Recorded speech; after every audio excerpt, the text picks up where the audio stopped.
Rocksteady Studios just unveiled 15 minutes of gameplay and behind-the-scenes footage of Suicide Squad Kill the Justice League at Sony's recent State of Play event. They showed off new mechanics, answered some questions, and confirmed certain rumors about the game, some for better, and a little bit for worse. And today we'll cover all that in this video, so stay tuned. Before we get right in, I do ask that maybe you leave a like and subscribe. Your support means the absolute world to me. I like to put a lot of time in these videos, so your feedback is much appreciated. Let's not waste any more time and jump right in.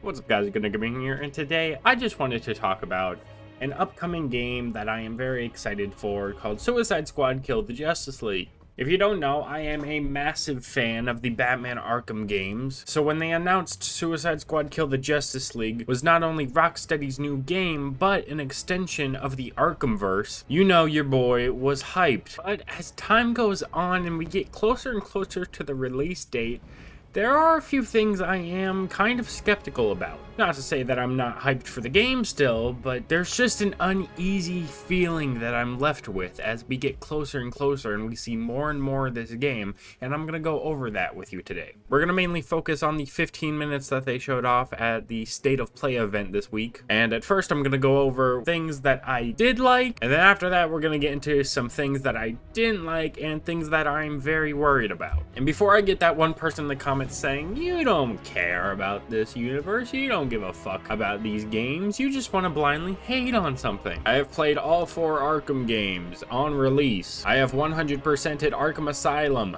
4 times. I have 100%ed Arkham City 3 times. I have 240%ed Arkham Knight twice. I've played the remasters. I even have an old channel where I strictly covered Batman Arkham. Please, for the love of God, don't go and try and find it, because I will literally kill myself. And finally, I have the Batman Arkham City Collector's Edition statue back when the game released in 2011. The first thing I really loved was the character traversal and the free roam aspect. One thing everyone loves about the Arkham games is how you can traverse around the city, how you glide around it at such speed, how you can grapple hook a building and get a little boost off of it.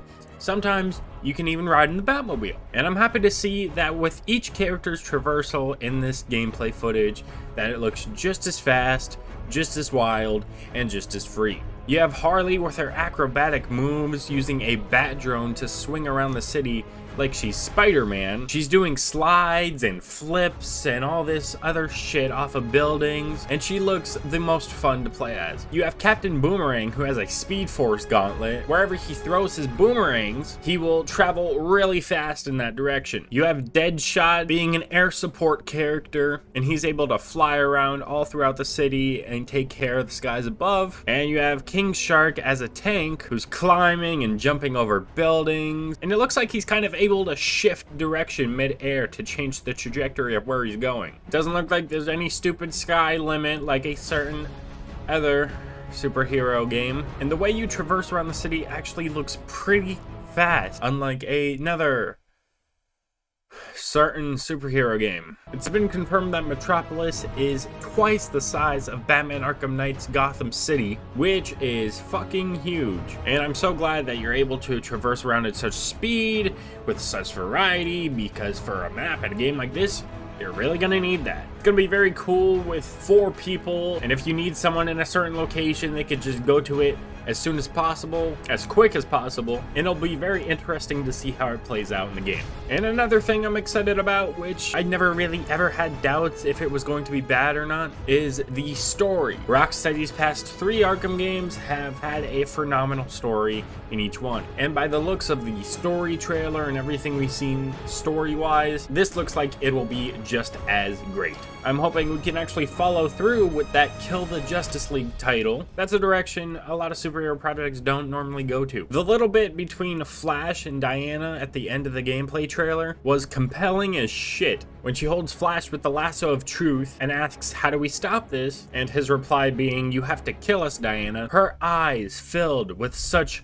worry, and it's just going to be so interesting to see how all this plays out, because it seems like Diana is the only one who's not affected by Brainiac's mind control. So it looks like she's going to be our kind of ally, but at the same time, we're bad guys and she's a good guy. So it's going to be a very interesting dynamic when she has to team up with the bad guys to take down the good guys. And so far, the story trailers and everything story-wise hasn't disappointed yet. The next thing I love is the character designs, both of the Justice League and the Suicide Squad. Of course, Batman looks great as always, but especially in this shot with the red light and everything, it's just perfect. Wonder Woman looks like a fucking badass. I really like the helmet and goggles on Flash's design. I know a lot of people don't really like the Flash's design, but I'm fucking with it. I guess since it kind of strays away most from the comics out of every Justice League member, but it's not too far. We haven't really seen a lot of Jon Stewart's Green Lantern, but again, his costume is looking incredible. It looks very simple, but he pulls it off very well. And by God, that design for Superman with the big S on his chest and how buff he is, oh my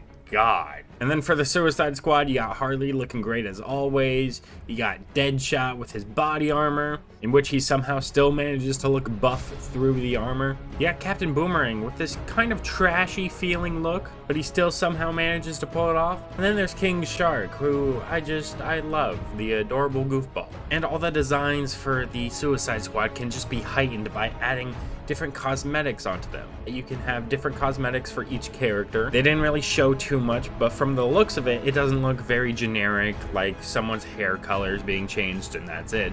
These are like full-on costumes. My absolute favorite was the King Shark dressed as Superman. I'm definitely gonna be rocking with that one. And finally, another thing that I did like was the gear system they showed off. Kind of similar to God of War, in which your weapons, you can upgrade them, and the more you upgrade them, the more they look different. And let's say you have a gun with really good stats, but you don't like the look of it, and you have a gun with really bad stats, but you love the look of it. You can kind of combine the two to make a gun with great stats and a good look just right for you. And I always love when games do that. That's my favorite thing in the world, so you're not stuck with something that just looks like shit. And I'm very excited to see what kind of gear we can upgrade and how far we can go with it. Alright, that's a bunch of things I liked about the recent gameplay revealed and everything we've seen so far.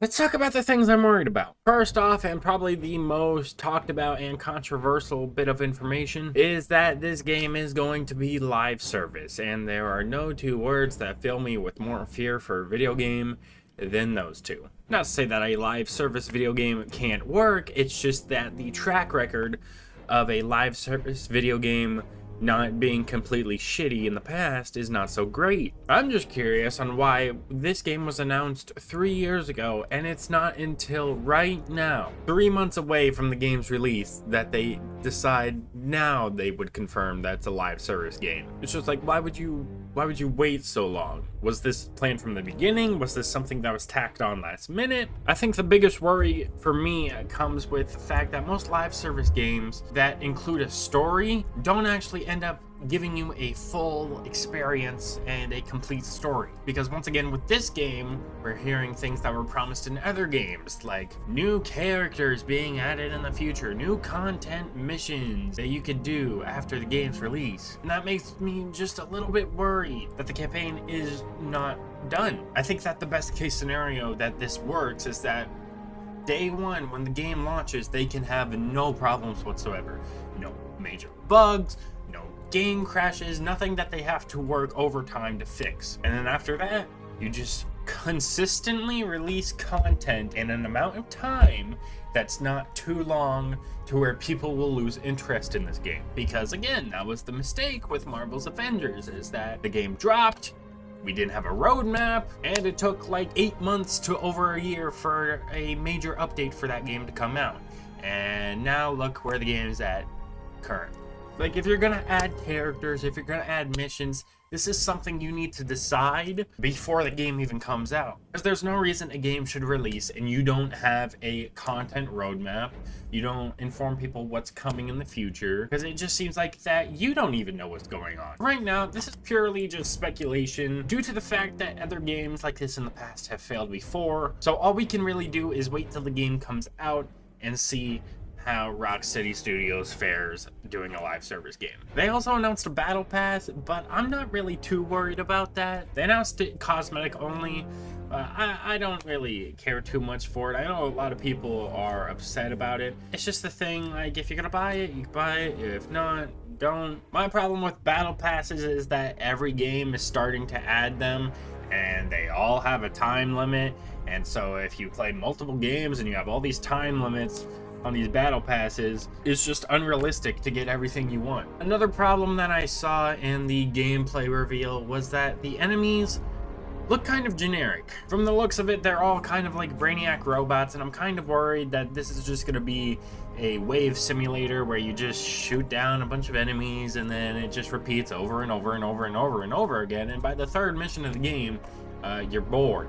I don't know if it's gonna be like this the whole game. I don't know if this is just the one specific mission they've been showing us, but I'm hoping that's not the case. The main thing people loved in the Batman Arkham games was the combat system and the kind of variety in enemies that you had. You had just a normal thug, you had an armored thug, you had someone with a stun stick, you had people with guns, you had people who could revive down allies to help them join back up in the fight, you had brutes, and it kind of made you think about how you were going to tackle the fight before you went into it, or while you were in a fight. You kind of had to be quick on your feet and do some thinking, use your assortment of gadgets and skills to win the fight, and it felt so rewarding after you were done. For this, it doesn't look like you're gonna get the same feeling if all the enemies are just the same with a few different generic types, and it might just become like a shooting gallery, and after a while the fun can dwindle and the reward